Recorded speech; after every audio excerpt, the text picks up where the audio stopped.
2157.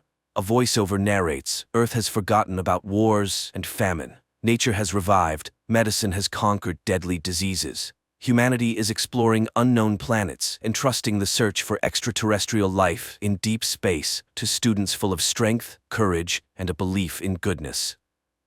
A young man named Max embarks on another flight. Suddenly, his spacecraft is damaged by an asteroid and makes an emergency landing on an unknown planet. Max steps outside, and immediately his shuttle explodes, leaving him without communication. But he doesn't despair, and first of all, decides to explore. By all parameters, the planet resembles Earth, and the astronaut hopes to find help and maybe a communication system here. But an indigenous inhabitant captures him in the forest. To understand the language of this planet, Max inserts a translator capsule into his ear. The indigenous person, named Zeph, turns Max over to the authorities. They put a helmet on Max that can project a person's thoughts and memories onto a screen and begin the interrogation. At the same time, in a nearby room, Corporal Gaius is assigned to transport Max to the capital as a subconvoy. Here, Max senses a strange signal, and everyone around starts chanting the anthem of the guard. Later, they pass by a strange tower, which, according to Gaius, serves to protect against enemies. Suddenly, its base explodes, and the structure collapses onto the road. Gaius is trapped inside the car, but Max pulls the corporal out. It turns out that this act was carried out by the rebels, the main enemies of the supreme authority of the state. The two men reach the capital on foot. Meanwhile, the head of the Department of Special Research, known as the Wanderer, summons his subordinate named Fank and instructs him to deliver Max to the department. Fank takes Max away, while the Republic's prosecutor reports that the Wanderer has taken in a strange savage and instructs gathering all available information about it. Then it's time to activate the towers, and everyone prepares in their own way. The prosecutor enters the bathroom and clamps a special stick between his teeth. Meanwhile, Fank has a seizure, and while soldiers assist him, Max manages to escape from the vehicle. The shocked young man walks through the city, marveling at the unfamiliar and incomprehensible life. Meanwhile, the unknown fathers gather for a meeting, as they call the rulers of this planet. After a long walk, Max enters a local cafe where he stands up for a waitress who was insulted by one of the patrons. The grateful girl introduces herself as Rada. It turns out that she is the sister of Corporal Gaius. While escorting her home, Max gets into a brawl with a street gang and defeats them. Impressed, Rada takes him to her place. Later, Gaius returns home. Max starts asking questions about the workings of their world and quickly realizes that Rada and Gaius's minds are poisoned by propaganda and false information. Rada is convinced that their planet is hollow and there is no such thing as the sky or space. Meanwhile, Gaius educates his new friend about the political structure of their state, known as Saraksh. The unknown fathers are the saviors of the homeland who have stopped wars with the help of defense towers that protect the country from attacks. Nobody knows the unknown fathers' true identities because they are not rulers, but public servants. At Max's request, Corporal recommends him for the guard. Max demonstrates a high level of training, which surprises Gaius. The two men often argue about politics, and one day Gaius admits that neighboring states hate Saraksh because they were once a single state united by a common history. Gradually, romantic feelings develop between Max and Rada. They go for walks often, and Max tells her about his home planet, Earth, and regrets that his parents believe he is dead. Soon, Max is tasked with catching rebels, whom they identify by their regular seizures reminiscent of epileptic fits. One of the rebels attacks the captain, and Max saves his life, after which the captain suddenly regrets catching them, as they are also human beings.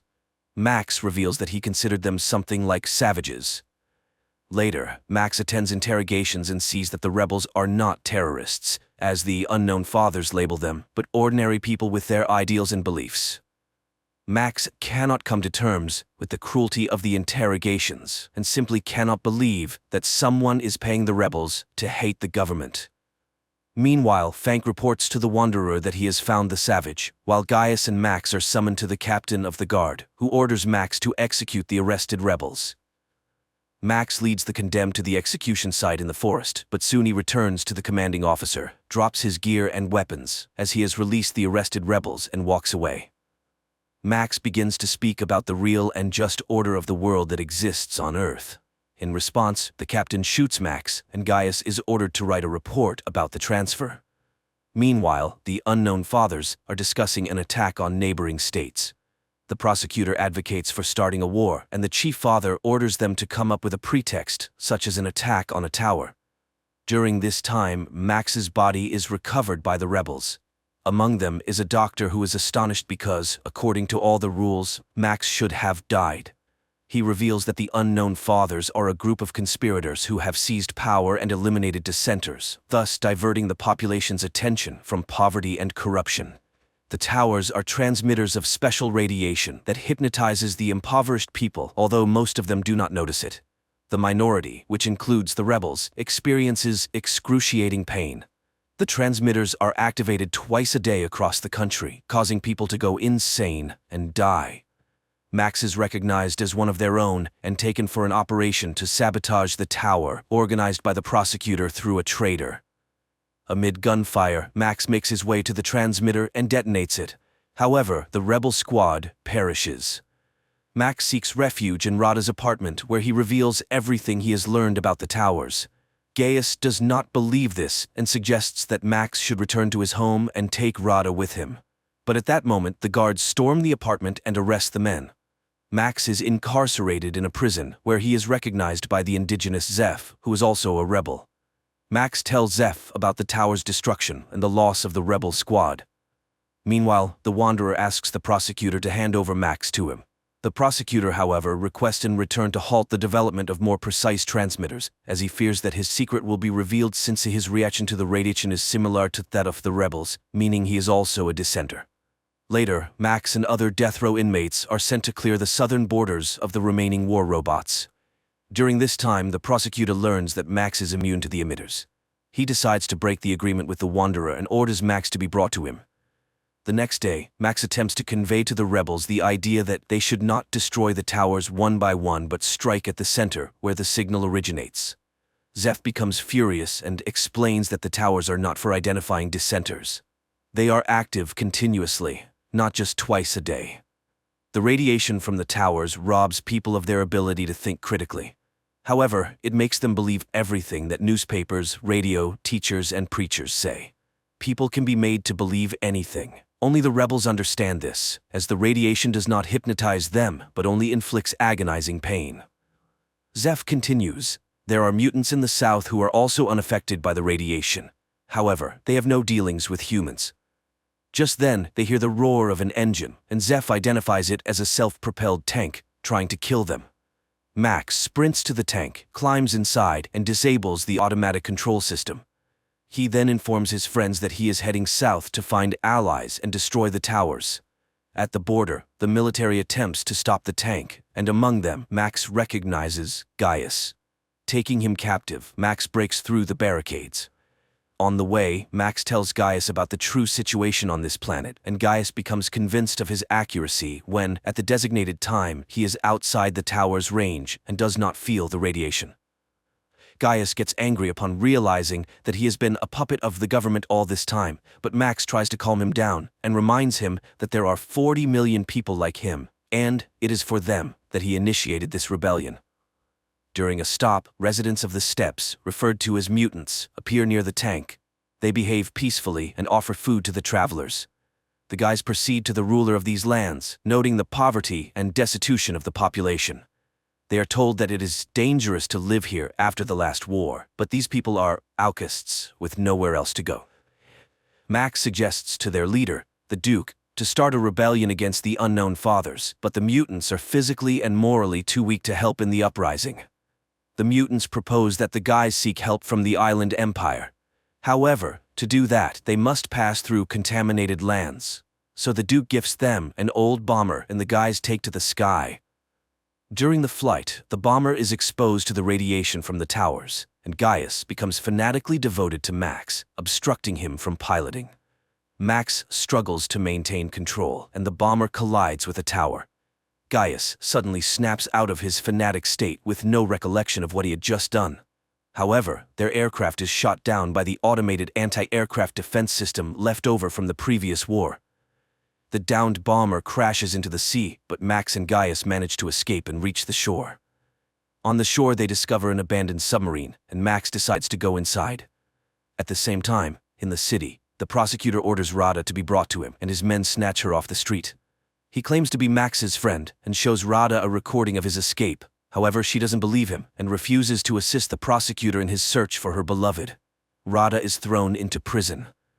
Meanwhile, Gaius, impatiently waiting for his friend, swims to the submarine where they discover evidence of horrifying experiments conducted on prisoners. The guys reach the control room and view video recordings of mass executions of Gaius's fellow countrymen by the representatives of the island empire whom they were seeking help from. Gaius is horrified by the fact that these monsters could invade his country. It becomes evident that forming an alliance with the empire is not an option.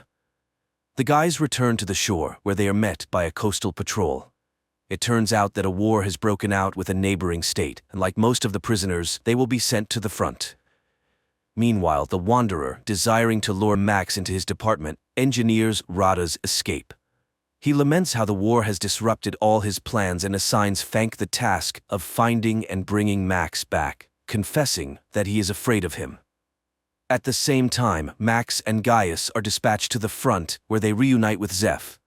Their commander turns out to be the captain of the guard, who refuses to hand over the Earthling to the arriving Fank. The guys are sent into battle on old tanks when Fank finally locates Max. However, Max refuses to leave his friends and stuns the officer, tossing him into their tank. The battle commences, but Max directs his vehicle to the other side of the battlefield. Gaius blindly obeys him, influenced by the radiation, and pulls their unconscious friends out, which the captain witnesses. Gaius offers his body as a shield when the captain prepares to execute Max for desertion, but the wounded Max gathers his last strength and kills the commander. Max mourns his friend, but, upon hearing Rada's name from the now conscious Fank, agrees to cooperate with the Wanderer. After the battle ends, Max buries Gaius while listening to Fank's proposals. He will have an apartment on the Institute's premises, his car, and freedom of movement. But he will only see Rada once he proves his loyalty to the state. Meanwhile, the prosecutor heads to the Wanderer's department, where he deceitfully meets with Max. He proposes that Max overthrow the Unknown Fathers by providing the coordinates of the center that controls the tower system. Upon infiltrating the center, Max must activate special radiation, causing waves of depression, which will subdue all the people in the country, including the military. Then, Max must eliminate the Unknown Fathers. Afterward, he will become the ruler of the state and free Rada, who's in the Wanderer's hands. The prosecutor will serve as his advisor. Max takes Zeph with him and embarks on the mission. He arrives at the center and issues orders to his associates, instructing them to detonate the bomb in the trunk if he does not return. He easily gains access to the interior, but is halted by guards just before reaching the elevator. Max incapacitates them, but the men regain consciousness and pursue him. Max reaches the control center and activates the depression mode throughout the country. The Wanderer watches as people fall to the ground and rushes toward the control center. Meanwhile, Max returns to retrieve the bomb, places it inside the building, and triggers it. Then, he leaves the site of the impending explosion. The Wanderer initiates a pursuit of Max and, catching up with him, engages in a confrontation. At that moment, a powerful explosion resounds, destroying the main transmitter. People on the streets begin to regain their senses and sobriety as Max rushes to find Rada and locates her in a cryo chamber. He carries the girl outside, but the Wanderer blocks his path. It is then revealed that he is, in fact, an employee of Galactic Security from Earth who arrived on the planet 20 years ago to assist it. Now, chaos erupts on the streets, leading to a power struggle in which many people will perish. In his rage, the Wanderer beats up a foolish student who destroyed the fruits of his labor. Forgetting about economics and inflation, the state faces famine and invasion from neighboring countries. Max starts to resist and, in turn, accuses the Wanderer of allowing the construction of the towers and the enslavement of the local population. However, the Wanderer reminds him of the laws of history, where all rational beings go through the experience of wars and enslavement. This planet is no exception. It is at this point that Max declares that he is now home. As long as he is alive, he will fight against inflation, hunger, and wars, and will not allow the establishment of yet another society based on slavery. Rada comes to Max, and as they stand together, the Wanderer smiles.